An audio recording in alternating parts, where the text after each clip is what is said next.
नमस्कार दोस्तों, आप देख रहे हैं सिनेमा हॉल और मैं अजय ब्रह्मात्मज। आप में से बहुत सारे लोगों ने मुझे सब्सक्राइब कर लिया और देख भी रहे हैं, और अच्छी बात है कि वीडियो ज़्यादा समय तक देखे जा रहे हैं, तो इसे बनाए रखिए और अपनी सक्रियता बढ़ाइए, अपनी संलग्नता बढ़ाइए। और आपकी टिप्पणियां मुझे मिलती हैं तो उससे बहुत ज़्यादा प्रोत्साहन मिलता है। मैं कुछ नाम ले रहा हूँ: शोभना समर्थ, जद्दन बाई, मधु चोपड़ा, उषा रानी, वसुंधरा देवी, जया चक्रवर्ती, पुष्पावल्ली, सुधा, टीना काटकर, बबीता, कृष्णा, मधु चोपड़ा, आदि आदि आदि। इन नामों को सुनकर कुछ याद आया? जी हाँ, ये सभी इस देश की कुछ लोकप्रिय और प्रसिद्ध अभिनेत्रियों की माँ हैं। आज हम माँ पे बात करेंगे। मातृ दिवस है, मदर्स डे। पर्दे पर जब भी माँ आती है वह स्नेह, पवित्रता, ममता की मूर्ति होती है।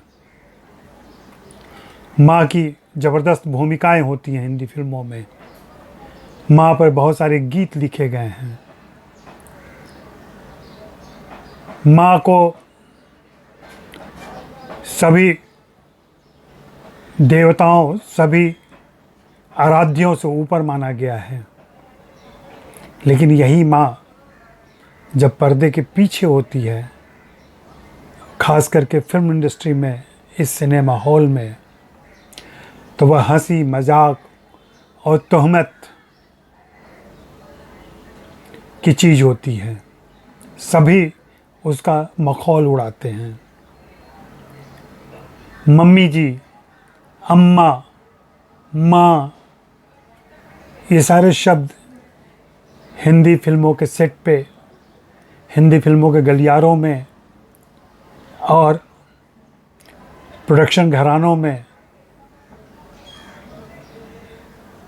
थोड़े व्यंग्य के साथ, थोड़े तंज के साथ, थोड़ी ईर्ष्या के साथ और थोड़े मखौल के साथ लिए जाते हैं।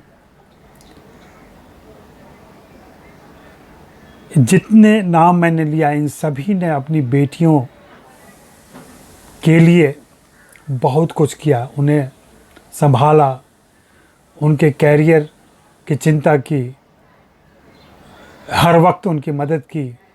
लेकिन जब भी उनको याद किया जाता है, या जब भी उन हीरोइनों को याद किया जाता है, उन अभिनेत्रियों को की बातें की जाती हैं, तो उनके बचपन को, उनकी माताओं की भूमिका को एक नॉस्टैल्जिया के साथ थोड़े खल चरित्र के रूप में दिखाया जाता है। सारी अभिनेत्रियां शिकार मानी जाती हैं, विक्टिम मानी जाती हैं कि इनकी माताओं ने अपनी महत्वाकांक्षा उन पर थोपी और उन्हें उनके बचपन से विलग कर दिया। उन्हें ज़बरदस्ती फिल्मों में भेजा, फिल्मों में काम करवाया और उन्हें मजबूर किया कि वे लगातार फिल्में करती रहें। यह हो सकता है, यह महत्वाकांक्षा एक माँ की हो सकती है। लेकिन उन सारी हीरोइनों को आप याद करें, नूतन को याद करें, तनुजा को याद करें, नरगिस को याद करें, हेमा मालिनी, श्रीदेवी, रेखा, प्रियंका चोपड़ा, और भी कितने सारे नाम हो सकते हैं जो भी याद आए आपको। इन सब की माताओं के बारे में अगर आप उन फिल्मों के निर्माताओं से पूछें जिनमें इन अभिनेत्रियों ने काम किया है, तो कोई भी बड़े प्यार से या आदर के साथ उनका नाम नहीं लेगा। उनके लिए ये सारी माताएं उनके जीवन की खलनायिकाएं थीं, इसलिए कि उन्होंने अपने बेटियों को संभाला, उन्होंने अपने बेटियों की रक्षा की। मैं इन माताओं के बारे में जब भी सोचता हूँ और इनके अतिरिक्त चिंताओं के बारे में सोचता हूँ, तो मुझे भारतीय समाज में औरतों की स्थिति, उनके प्रति पुरुष समाज का रवैया, ये सब कुछ याद आता है और आप सिहर सकते हैं इस बात को सोचकर कि हिंदी फिल्म इंडस्ट्री में पांव जमाने आई एक नई लड़की कि ज़िंदगी कितनी दूभर होती होगी और कितने खतरे होते होंगे, और वह किस किस की नज़र और हवस का शिकार होती होगी। पिछले दिनों जब मी टू मूवमेंट चला तो ऐसे बहुत सारे किस्से सामने आए। ये सारे किस्से इन सभी हीरोइनों की ज़िंदगी में हो सकते थे अगर इनकी माताएं इनके साथ नहीं रहती। मैं इन माताओं को याद करते समय हमेशा मुझे वो बिंब याद आता है, जब आप कोई दिया जलाते हैं ना, कोई मोमबत्ती जलाते हैं दिवाली के दिन, तो आपके एक हाथ में दिया होता है और दूसरे हाथ से आप आड़ देते हैं कि हवा ना लगे, उसकी लौ लहक जाए थोड़ी सी। यह माताएं वही होती हैं जिनके हाथ में अभिनेत्रियां दिए की तरह होती हैं और जिनकी प्रतिभा लहकाने के लिए वो हाथों का आड़ लेती हैं, उन्हें संभालती हैं, उन्हें आगे बढ़ाती हैं, और बदले में उन्हें क्या मिलता है? हर कोई उनका मखौल उड़ाता है।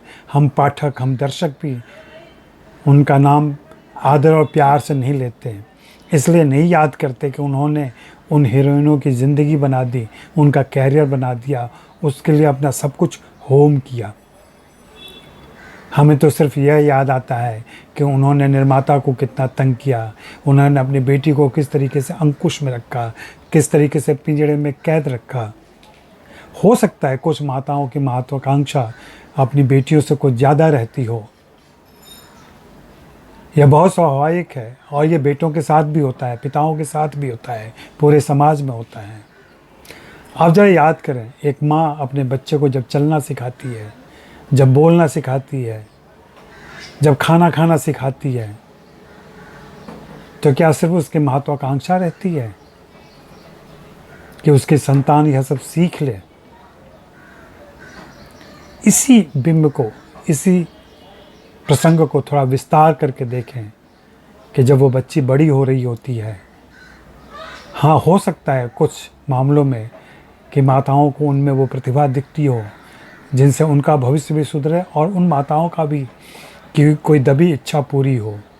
बहुत सारी अभिनेत्रियों की ज़िंदगी में ऐसी माताएं रही हैं जो अपने समय की बहुत कामयाब अभिनेत्रियां नहीं रही हैं, लेकिन उन्होंने अपनी बेटियों को कामयाबी की सीढ़ियों पर चढ़ाया और लगातार उनकी तब तक रक्षा की इस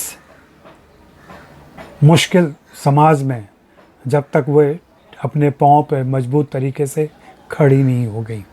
हाँ, कई बार ऐसा हुआ कि उन्होंने उनके कैरियर को देखते हुए, उनके जीवन को देखते हुए, उनके साथियों, उनके दोस्तों को उनकी ज़िंदगी से हटाने की कोशिश की। कई बार उनकी शादियों से इनकार किया, कई बार उन्हें अपने प्रेमियों से मिलने नहीं दिया। ऐसा हुआ है, आप इसे अत्याचार का नाम ले सकते हैं, लेकिन उस माँ के नज़रिए से थोड़ा सोचें तो थोड़ा मामला बदला हुआ नज़र आएगा। हाँ, तब ऐसा एक्सपोजर नहीं था, तब माताओं का इतना ज्ञान नहीं था, तब पिताओं को भी इतना ज्ञान नहीं था। मीना कुमारी के पिता अली बख्श, मधुबाला के पिता अताउल्लाह को हम कितने बेरहमी से याद करते हैं और उनका नाम विलेन की तरह लेते हैं कि इन्होंने इनकी ज़िंदगी तबाह कर दी। मधुबाला की तो शादी नहीं होने दी दिलीप कुमार से। सुरैया के नानी का जिक्र आता है कि देवानंद से उन्होंने उनकी शादी नहीं होने दी। शोभना समर्थ के भी ऐसे बहुत सारे किस्से हैं। जया चक्रवर्ती, हेमा मालिनी के संबंध, पुष्पावल्ली, रेखा के संबंध, आशा पारेख और उनकी माँ सुधा के संबंध, इस तरीके से बहुत सारे किस्से हो सकते हैं। आशा पारेख और नंदा, आशा पारेख नासिर हुसैन के साथ रहना चाहती थी, नंदा मनमोहन देसाई के साथ रहना चाहती थी, लेकिन इनकी माताओं ने इसकी अनुमति नहीं दी। रेखा किसी और से शादी करना चाहती थी शुरू में। श्रीदेवी के भी प्रेम प्रसंग थे, हेमा मालिनी के भी इतने प्रेमी थे। इनकी माताओं ने इनको उस दौर में, वैसे क्षणों में अलग तरीके से अलग दिशा में ले गई। हो सकता है कि इन सारी अभिनेत्रियों को इस बात की तकलीफ़ हो, जैसा कि पिछले दिनों हनी ईरानी ने एक इंटरव्यू में अपनी माँ पेरिन की शिकायत की थी, कैसे वो बचपन में उन्हें और डेजी ईरानी दोनों को ज़बरदस्ती काम करने के लिए भेजती थी और उनकी पढ़ाई लिखाई पर ध्यान नहीं देती थी। हनी ईरानी ने तो और भी बहुत सारी बातें शेयर की थी। ऐसे बहुत सारे किस्से हो सकते हैं जहां हम इनको बिल्कुल खल चरित्र के तौर पर देख सकते हैं और देख सकते हैं कि इन्होंने उन सारी अभिनेत्रियों को अपने मन का साथी नहीं चुनने दिया, अपने मन से ज़िंदगी नहीं जीने दी। लेकिन आज वे जितनी मशहूर हैं और जिस मुकाम पे हैं ये सारी अभिनेत्रियाँ, उसमें इन्हीं माताओं के संभाल और ममत्व की भूमिका रही है। तो थोड़े अलग तरीके से सोचिए और देखिए इनकी ज़िंदगी को और इनके समय को भी याद कीजिए जब इन्होंने ऐसा किया था। आज की माताएं ऐसा नहीं करती, मधु चोपड़ा ऐसा नहीं करती, या दीपिका की मम्मी उज्ज्वला ऐसा नहीं करती, या कृति सैनन या तापसी पन्नू की मम्मी ऐसा नहीं करती। वे आती हैं, मदद करती हैं अपने बेटियों के सपने को साकार करने में। उन्हें इससे फ़र्क नहीं पड़ता कि उनकी बेटियां किन से मिलती हैं, उनके कौन से दोस्त हैं और उनके जीवन में, उनके इमोशनल ज़िंदगी में क्या चल रहा है। समय बदल गया, वक्त बदल गया है, समझदारी बदल गई है। उस समय ऐसी समझदारी नहीं थी, तब वो बहुत ही बंद समाज था और जहाँ ख़तरे ज़्यादा थे। अब तो आज की हीरोइनें, आज की अभिनेत्रियाँ सबल हैं, महत्वाकांक्षी हैं, खुद को संभाल सकती हैं, उनके पास तौर तरीके हैं, सुरक्षा के अनेक साधन हैं। तब ऐसा नहीं था।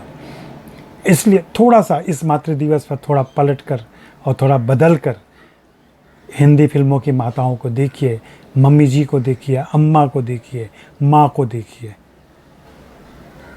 हमेशा वे आतताई नहीं दिखेंगी, हमेशा वे अत्याचारी नहीं दिखेंगी। उन सभी के अंदर भी उसी माँ का दिल था जो हमारी आपकी सबकी माँ के अंदर होता है। और सभी माताएं अपनी संतानों का भला चाहती हैं, उज्जवल भविष्य चाहती हैं, और यही वह भी चाहती रही। तो बदनाम हुई माँ, कामयाब हुई बेटियाँ। जी हाँ, हिंदी फिल्म इंडस्ट्री में और बाकी जगहों पे यही होता रहा है। धन्यवाद, बहुत बहुत शुक्रिया, मेहरबानी और धन्यवाद। आप देखते रहें और जुड़े रहें और अपनी टिप्पणी दें। अगर मुझसे भिन्न राय रखते हैं तो भी लिखें और बातें करें। हम लोग उन माताओं का जिक्र करें जिनके बारे में आपके कुछ अलग विचार हों।